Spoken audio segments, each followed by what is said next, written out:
stayed away, and the land was dry. There was no crop in my fields.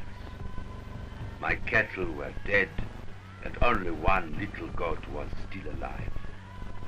There was very little grain in my larder. I had to feed my old father and my 2 wives and 7 children. Soon there would be no more to eat. That is why I decided to leave my home and to go to the city of the white man. I explained to my father that the drought was driving us off the land.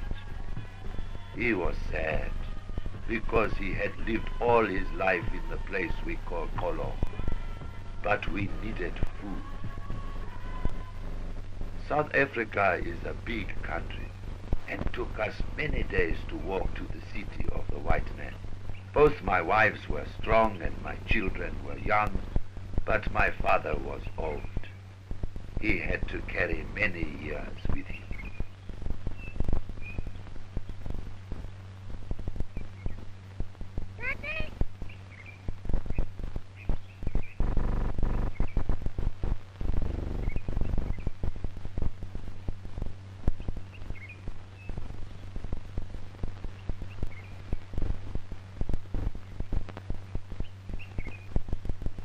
I was told that there was plenty of work in the city called Port Elizabeth.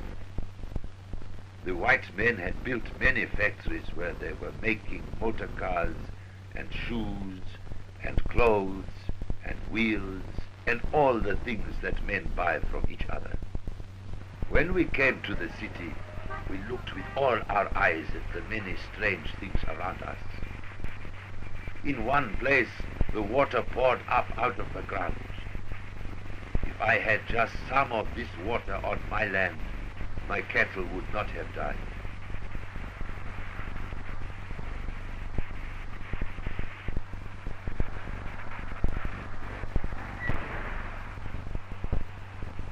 I met a man of my own tribe who knew the city and the ways of the white men. He asked me, "Why did you come to the city?" I said, "I want to find work for my wives." But he laughed and he said, "In the city the women do not work. Only the men work here. Come with me. I can find work for you."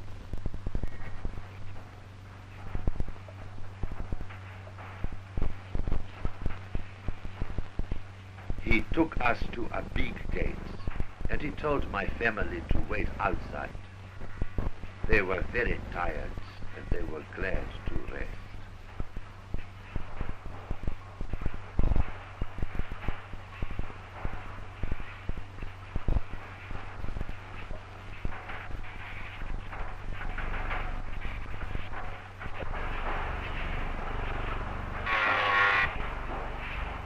My friend told a white man that I was looking for work. The white man asked me many questions. He asked me, "Can you write and read?" And I said, "No." Then he said that I looked strong, but he could not pay me much money for my work because I was not trained to do clever work.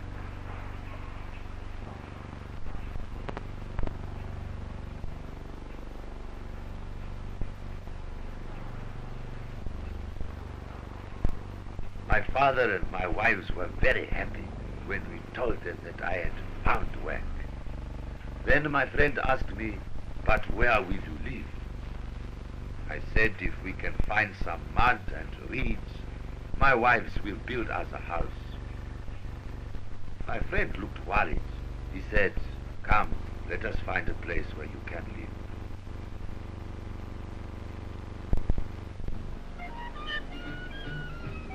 It was a strange place where my friend took us. I did not know there were so many people in the whole of South Africa. And here they were all living together like ants in a heap. Their houses were not built properly of mud and reeds. They just used anything they could find.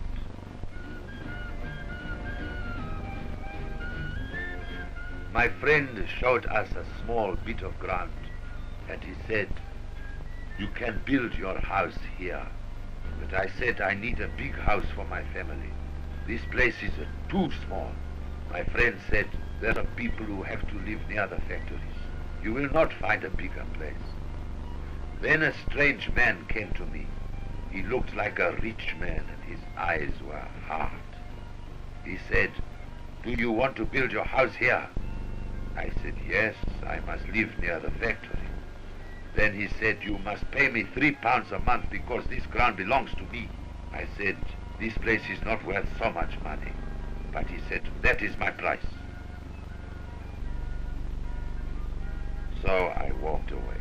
But my friend stopped me. He said, you will not find a cheaper place. All the landlords ask much money for their ground. So we stayed. But I wondered, what kind of men are these? That night we slept on that small bit of ground, and the next morning we did not wake up early because we were tired.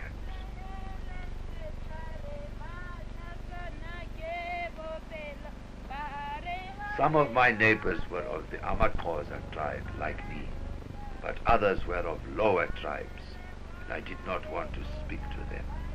I was sad to think that we had to live with such people. I told my sons not to play with children who were of lower tribes.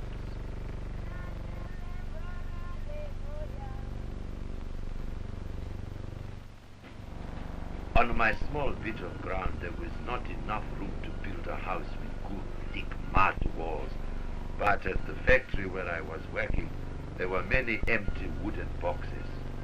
So I bought the wood of those boxes, and I found a man with a cart who carried the wood to my place.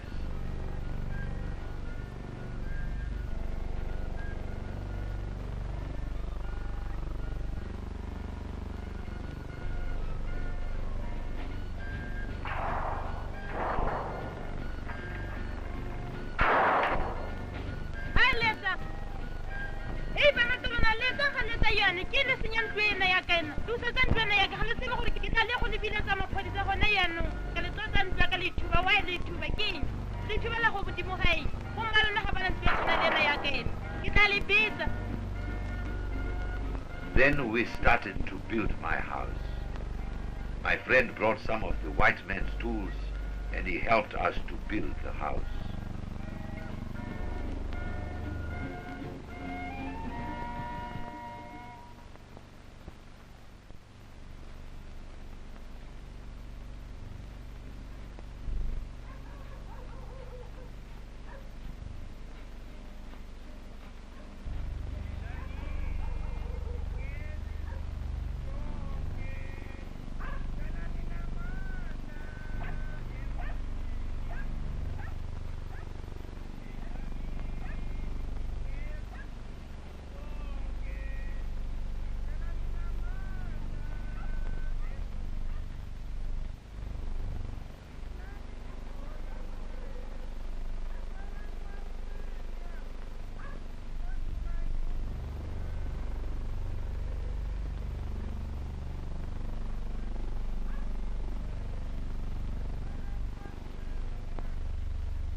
My work at the factory was not very hard, but I did not earn much money because I was not clever. I noticed that the men who did the light work were paid more money. So I asked the men who worked with me, why is it that we who carry heavy things are paid little money, and that man who carries only a book is paid much money? And he said, we who come from the land have strong arms, but that one comes from the school, and his head is strong. A strong arm is not worth so much to the white man. I knew he was right, and I was sorry that my hands were stronger than my head. And I worried about my children. They were not living on the land where their backs could get strong, and they were not in a school where they could become clever. I knew that when they grew up, they would be poor like their father.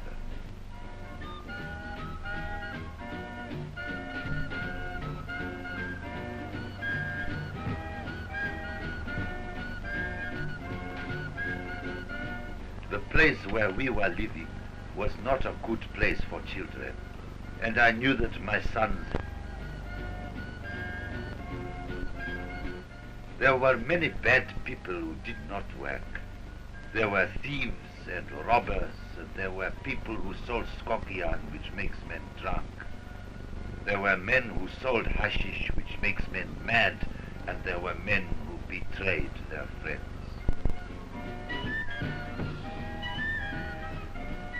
And all these things filled the eyes of my sons.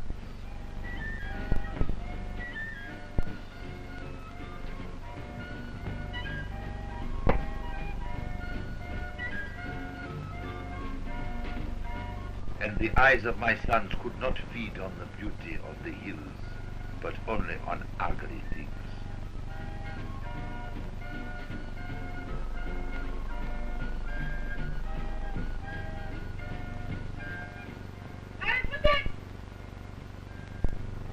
One day my third son went to feed our small goat, but he could not find it. For many days we searched and searched and searched for the goat, but we could not find it. Then one day my third son found only the skin of the goat on a rubbish heap.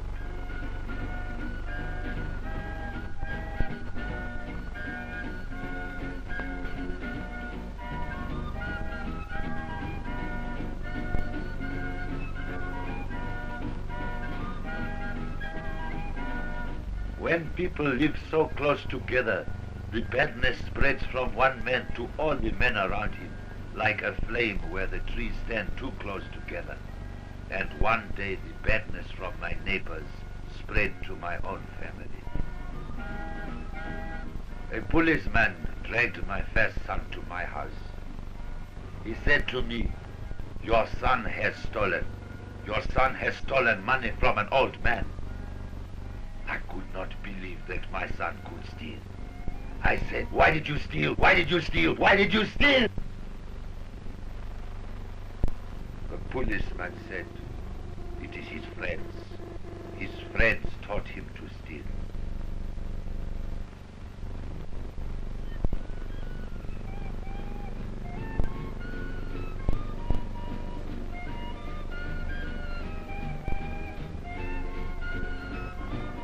Then they took my son away from me. They took him to a place where they could teach him not to steal, and it was many years before we saw our son again.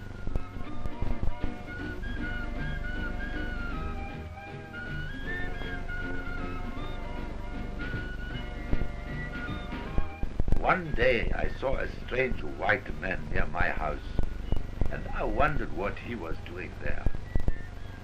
Then he followed me to my house.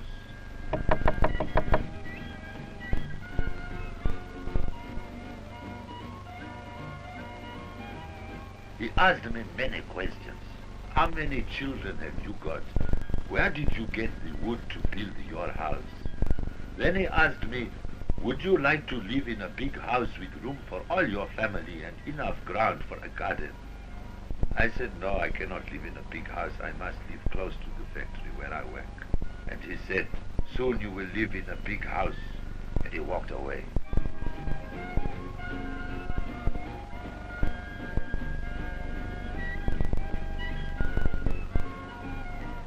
My neighbor came to me and he said, that is the head man of this city. He is the mayor. So I said, this poor city has a fool for a head man. He wants me to live in a big house with a garden. The next day at the factory, I saw this man again. He looked very happy to see so many boxes.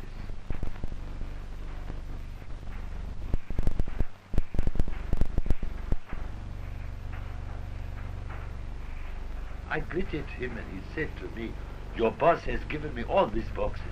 Soon you will have your house and your garden. And I thought, Truly, the headman of this city is a smoker of hashish. Then my landlord came to me. He said, "You must now pay me £5 a month for my ground." I argued with him, but he said, "I do not argue. You must pay me £5 or get out."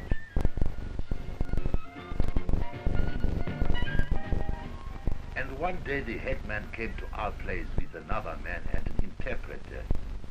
They said, "The law of the land says that if a house is not fit for a man to live in, we must condemn that house and pull it to the ground. But how can we condemn a house if we cannot give the man a better house to live in?" They said, "We want every family in South Africa to live in a good house. But there are many people and few houses. In every city there are factories, and around every factory the people build thousands of ugly little houses like these you have built here. In this place alone there are 40,000 people, and every day more families are moving in." They said the government has given every town and every city millions of pounds to build houses for the people, but there is a great war over the seas, and we cannot buy cement and iron to build the houses. Then the mad headman spoke to us, and he told us that they were making many plans to build houses for the people. Now I understood why the mad headman was so happy about the boxes. He said they were building houses for us out of the boxes. But we did not believe they could build a good house from a box. And some of us were angry. We asked, "Where are you building these houses?" And the white man said, "Over the hills." So we said, "We do not want to live far from the factory." But he said, "We will provide buses to take you to your work." My landlord shouted, "The people are happy here, you must leave them alone." But we knew he did not want to lose the money we were paying him for his ground. Then the white man said, "When you have time you must come and look at the new houses over the hills." So one Sunday I went to look at the new town. My eyes grew big when I saw the houses they had built from the boxes. They were bigger than the house on my land in Kolo. Truly the white man is very clever. But then I was worried. When would I ever earn enough money to live in a big house like this? I spoke to a man who lived there. I said, "How much must you pay to live in this house?" He said, "I'd pay 5 shillings a week." I could not believe him. I said, "I have to pay £5 a month where I live." He said, "Yes, I used to live there too." Then I prayed that the white man would build many more houses. They built 1,000 houses like that, but soon there were no more boxes. But then the war was over and the white man made more clever plans to build many houses. They made a machine which could make bricks faster than locusts can lay eggs. Even the wheelbarrows pushed themselves. And they trained many men to work with bricks and mortar, and they taught them to build houses with straight walls like the houses of the white men. Every week they built 70 new houses, and every week they condemned 70 of the huts in the old town so that 70 families could move to the new town. The people were very happy when they were condemned. And those who had to wait begged the white man, "Please, sir, please condemn us too." Then came the great sickness. We prayed to the gods of our forefathers to take the sickness away. But many people died, and the sickness touched every house. It came to my house, and it struck down my older wife. They carried her away to the hospital so that the white doctors could give her the medicines of the white man. But the sickness was too strong for the medicines, and she died. Then her baby died of the same sickness.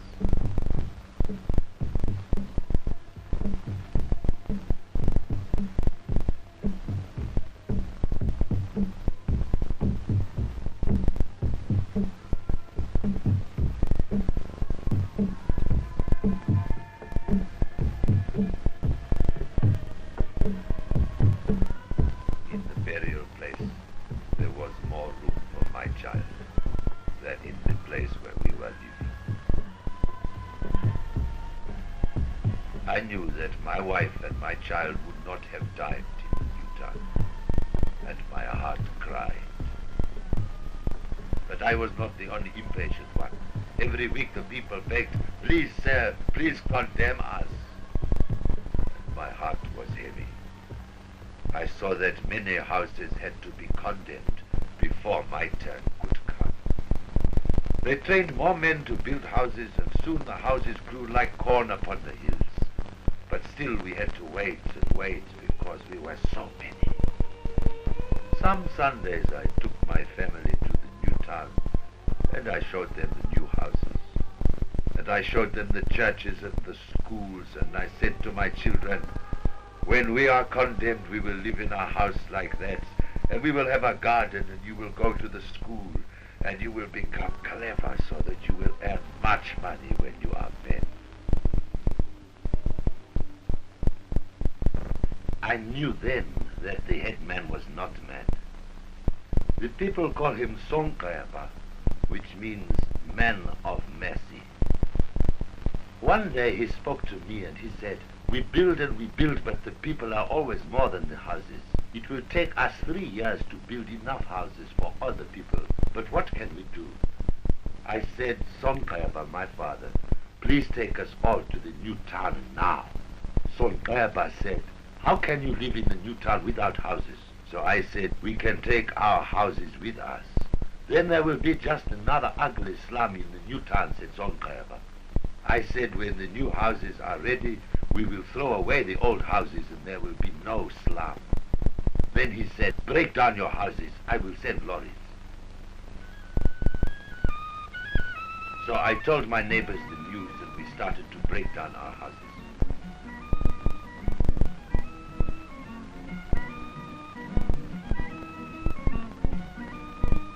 But the old woman who lived in the tank would not come to the new town. She said, "I want to stay here where my children died." I think she was a little mad. And when the lorries came, we loaded the roofs and the walls of our houses onto the lorries. And every day they took 100 families with their houses to the new town. But one man was not happy. Our landlord shouted, "What are you doing? Why are you leaving me?" He begged us to stay with him and he promised to ask less money for his ground.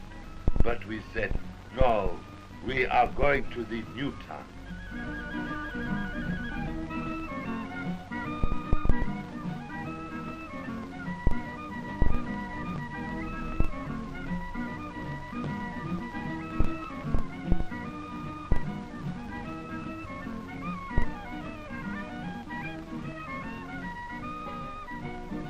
In the new town, they gave each man a piece of ground, and we built our houses again. They were the same ugly old houses, but now there was room between my house and my neighbor's house. The very next day, I took my children to the school.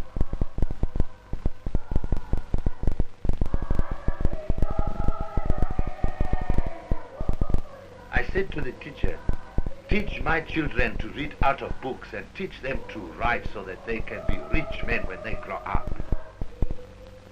The teacher said, "I can teach this boy and I can teach this one, but your daughter is too young for school." I said, "But she cannot stay at home alone. My wife is going to work in the city." He said, "There is a baby school down the road where they will look after your child." I hurried to the baby school, and the young woman there, she took my daughter and promised to look well after her. Then I had to hurry to catch the bus which took me to the factory. And I was so happy that I told the strangers in the queue about my children who were going to school and were learning to read and to write. My father did not live with us in the new town. They took him to a home for old people, and they gave him a room of his own. But my father is a very old man, and he spends much time dreaming of the place we call Polo. One evening when I came home from work, I saw that they were beginning to build my new house. I was so happy that I called my wife. Then I remembered that she was not back from work. So I ran to my neighbor's house and I showed him the roots of my new home. But my neighbor had toothache and he was not interested in my new house.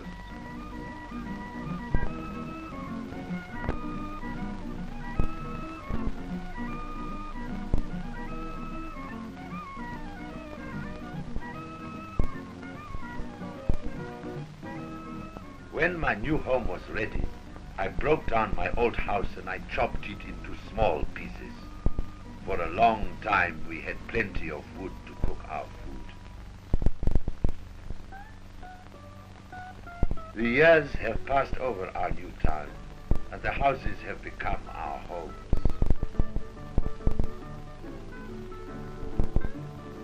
Solkayaba planted hedges around our homes, and we planted trees in our gardens.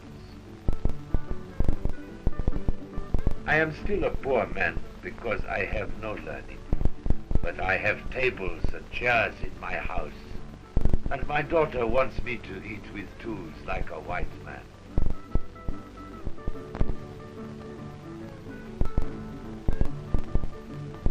My third son can read faster than I can speak. He will earn much money when he is a man. He reads to me about all the things that happen in South Africa. One evening he showed me a picture of Sonqeba in the newspaper.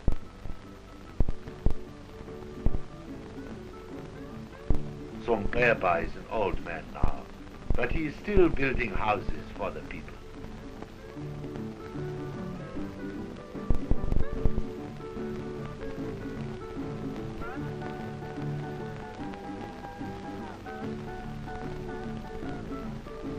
The old woman who lived in the tank came to the new town too. She says the old town is too lonely now.